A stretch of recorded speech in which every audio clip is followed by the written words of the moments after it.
Dear learners, this presentation is on religious fundamentalism, and in this presentation I'll be talking about the meaning of fundamentalism, the meaning of religious fundamentalism, origin of religious fundamentalism, presence of fundamentalist elements in different religions, characteristics of fundamentalism, and the role of education in solving the problems of religious fundamentalism.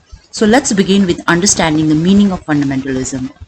Fundamentalism means sticking to the fundamentals of life with rigidity. That means when we have a very strict adherence to the basic fundamental principles of our life, which are often religious in nature, and when we don't want to compromise from these fundamental principles of life, okay, this is what we understand by fundamentalism. And these fundamentalist principles are religious in nature and is sometimes perceived as a reaction to doctrinal compromises. So religious fundamentalism is practiced when an individual feels, fundamentalism is practiced when an individual feels that his doctrinal principles or his religious principles or values have been compromised in some way or the other. So in that case, fundamentalism takes place. Now, who is a fundamentalist? A fundamentalist is one who is not considerate to others. Why? Because of ideological differences, because of opinion differences, because of ideological differences. A fundamentalist is basically characterized by the fact that he is not considerate to others, and such a person can go to any extent to make his opponent inferior to him or subservient to him. Now let's look at the meaning of religious fundamentalism. Religious fundamentalism refers to the belief of an individual or a group of individuals in the absolute authority of any kind of sacred religious text or teachings of a particular religious leader, prophet, or God. So religious fundamentalism is a person's belief or a very strict belief of a person in religion. It can be religious teachings, it can be teachings or preachings of a leader, prophet, or a guru, or it can be a very, very strict adherence to God. They believe that their religion is beyond any form of criticism. So another important meaning of religious fundamentalism is the fundamentalists, especially the religious fundamentalists, believe that their religion is superior and other religions are inferior to theirs. Why? Because their religion is beyond any form of criticism or does not have any kind of criticism, and that is why their religion should be accepted or by others or should be forced upon others. So they have a very unwavering faith in their own religion. They don't want to believe in other religions. They often want people to accept their religions because they feel that their religion is without any criticism or without any errors.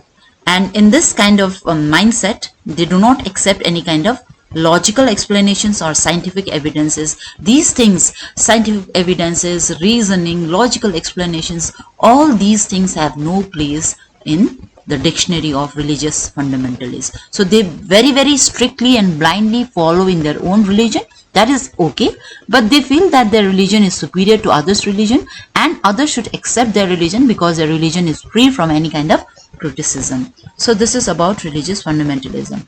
Now let's look at the origin of religious fundamentalism movement. Okay, so this modern religious fundamentalism as a movement is thought to have started in the United States, especially among the Christian communities around the late 19th century. So religious fundamentalism as a movement originated among the Christianity, but this was later on spread to different forms of Christianity, although it was started among the Presbyterian theologians, but later on even the Protestant Christians also accepted this form of fundamentalism. And today fundamentalism is something which is seen not just limited or restricted within Christianity, but in other major forms or religious forms of the world we see some elements of religious fundamentalism. So it is not just concentrated among the Christianity, but it has its elements in other religions of the world as well. Okay, so let's see how it operates in various religions of the world. So as I told you, Christian fundamentalism, okay, or fundamentalism as a movement is thought to have started among the Christians. Now how does it manifest? So Christian fundamentalists, they do not accept the theory of evolution. So this is number one characteristic of the Christian fundamentalists. They do not accept the theory of evolution, and they also believe in the idea called premillennial eschatology. So this is nothing but a plan of God, okay, and a belief that Jesus will return to earth, that is second coming, before the millennium, leading to a 1,000 year of golden age of peace. Okay, so this is one of the important characteristic of Christian fundamentalists, that is, they do not believe in the theory of evolution, and their belief in the idea of premillennial eschatology, which is nothing but second coming of Jesus to rescue the people from the world. Okay, so this is how it operates in the Christianity. Then in Jewish fundamentalism, it is mostly prevalent in Israel, and they also have a very strict adherence to Orthodox Jewish culture and Jewish law, which is called halacha, okay, in all aspects of life. So they don't want to compromise from this Jewish culture and Jewish law. So they want their Jewish culture and Jewish law to govern every aspect of their life. So that makes them a fundamentalist. Now in Islam, we see that they believe in literal interpretation of Quran and Hadith, that is Islamic law. So as far as Islamic fundamentalists are concerned, they also have a very, very strict adherence to Quran. They tend to believe whatever is written in the Quran, their life should be governed by whatever is written in the Quran. They don't want to compromise. They don't want to accept any modernity. Okay, they are against modernity or any form of advancement. So that makes them a religious fundamentalist. Now, as far as the Hindu fundamentalism is concerned, in Hinduism, we do not have one separate God or one scripture or one prophet or one belief. We have multiple gods, multiple beliefs, multiple scriptures. So because of the presence of multiple elements in Hinduism, Hindu fundamentalism is less subdued, or it is less strict than other fundamentalists, or it is less strict, or it manifests itself in a lesser magnitude as compared to other religions, because of the presence of multiple gods, multiple beliefs, multiple scriptures. They don't have one God. So because of this, Hindu fundamentalism is little subdued as compared to other fundamentalism. Next we have Sikh fundamentalism. Sikh fundamentalism here, especially the Khalistan movement, which originated in Punjab and all these areas of the 1980s, is considered as a Sikh fundamentalist movement, because this movement was specially started in order to achieve an independent Sikh homeland. So they don't want to they wanted to have a independent homeland for themselves, and they wanted to everyone around them to abide by whatever is written in their holy scripture. So that makes them a fundamentalist. Then as far as Buddhism and Jainism is concerned, they have little elements of fundamentalism because of peace and non-violence, but there are exceptions. Even in Myanmar, okay, and in Japan, some forms of Buddhism exhibit religious fundamentalism, okay, but overall in Buddhism and Jainism, because of the elements or because of the creed of non-violence, they do not have much stronger version of religious fundamentalism. Now let's look at the features of religious fundamentalism.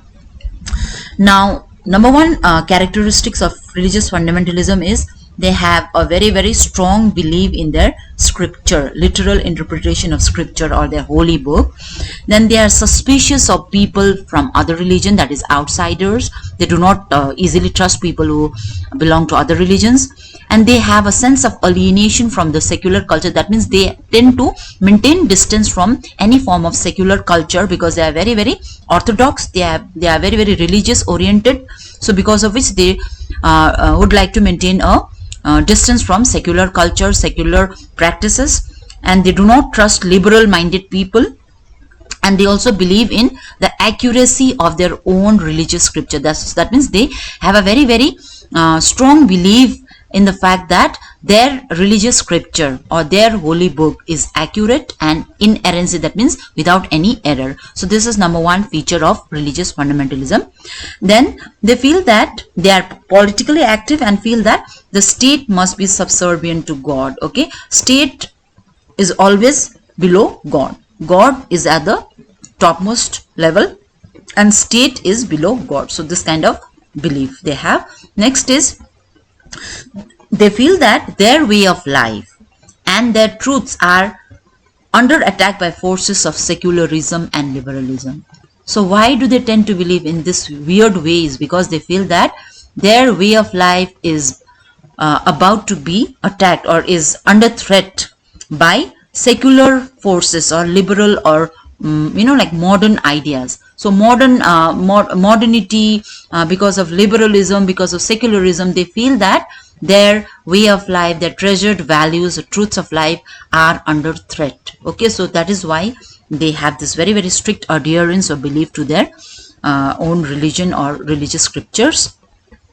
And another thing is, they are also against the modernized, compromised, nominal version of their own religion. Okay, so it is not that they are against other religions, that's there, but besides that, they also don't like people who, even within their religion, liberal minded people, they are not like accepted.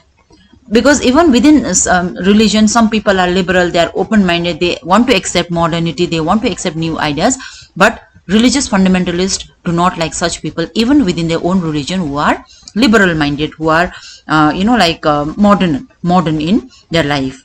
Okay, like some of the examples that fundamentalists do not approve are like modern translation of Bible. Okay, they don't want to accept this. Then alcoholic drinks and tobacco, then mixed bathing, which is swimming, and then gender neutral or transgender clothing and hairstyle. So these are some of the things which are not approved by the fundamentalist. So even within their own religion, if there are some people who are very broad-minded or open-minded, they don't normally accept such people even within their religion. Okay, now let's look at the role of education in solving the problem of religious fundamentalism, because we know that now religious fundamentalism is a problem.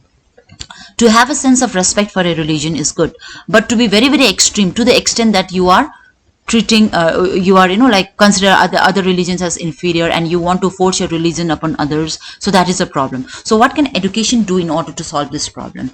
So first of all, we have to emphasize on creating a sense of culture and peace and a culture of coexistence in all educational institutions. We have to emphasize on peace and peaceful coexistence that must be strengthened in all educational institutions.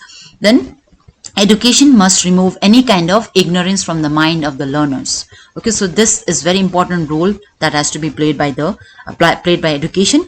Next is, education should also create some sort of awareness about the unity of mankind. So instead of saying that you are Christian, I am Hindu, and you are Buddhist, so instead of dividing people based on religion, we have to develop an attitude of respect for people belonging to any religion or any background. So this is an important role that has to be played by education.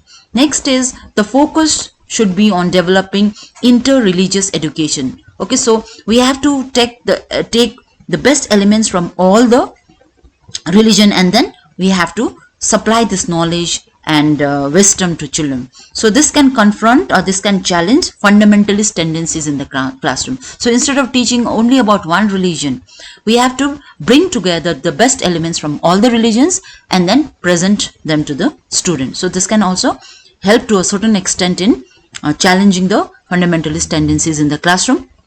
And then education must enable scholars to resist simplistic argumentation and communication patterns, that is black and white thinking. So instead of just labeling someone as good or bad without proper, that means we have to focus on teaching students to make judgment with proper understanding. You should not reach a conclusion without any information. So this kind of tendencies should also be developed among students.